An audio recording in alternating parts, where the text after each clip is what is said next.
Бәріңе сәлем достар, және бүгінгі видеода мен қазақша сөйлейтін боламын, өйткені бүгіннен бастап мен қазақша түсіретін боламын. Ал себебін білгіңіздер келсе, осы видеоны жалғасына шейін көріңіздер. Ал біз бастаймыз. Менің сіздерге айтқым келгені, менің жазушыларымның көбі маған Сабина орысша түсірші деп жазып жатыр. Мен олардың өтініштерін қалдырмай, мен орысша түсіруді шештім. Қазақша түсіруді шештім. Сондықтан өтініп кешіріңіздер, қате айтып кетіппін. Қазақша түсіруді шештім. Өйткені менің көбі осылай сұрап жатыр. Тіпті орыс қызда солай сұрап жатыр. Білмеймін олай не үшін сұрап жатқанын. Ол қазақша түсіне ме екен.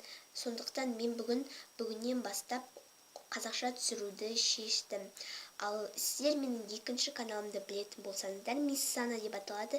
Егер білмейтін болсаңыздар, дәл қазір сол каналға кіріп, маған жазылыңыздар. Мен сол каналымда орысша түсіретін боламын, ал мына каналымда қазақша түсіремін деп шештім. Өйткені ана каналда өйтіп жазбайды, ал мына каналда жазады. Сабина қазақша түсір, Сабина қазақша түсір, снимай по-русски, мә снимай по-казахски. Бүгін мен что-то орысша деп айта берем, сондықтан өтінем кешіріңіздер. Және достар, менің осы ескертуім аяқталды. Ал келесі видео танысу болады, немесе тег танысу, или менімен танысу деп аталатын болады. Мен өзім көремін қалай атайтынымды.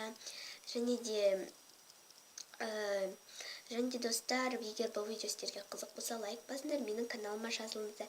Және де комментарийға ақыры сіздер ризасыздар ма, соны жазып кетіңіздер. Сіздердің армандарыңыз орындалды. Барлықтарыңызға тек денсаулық, бақыт тілеймін. Пока.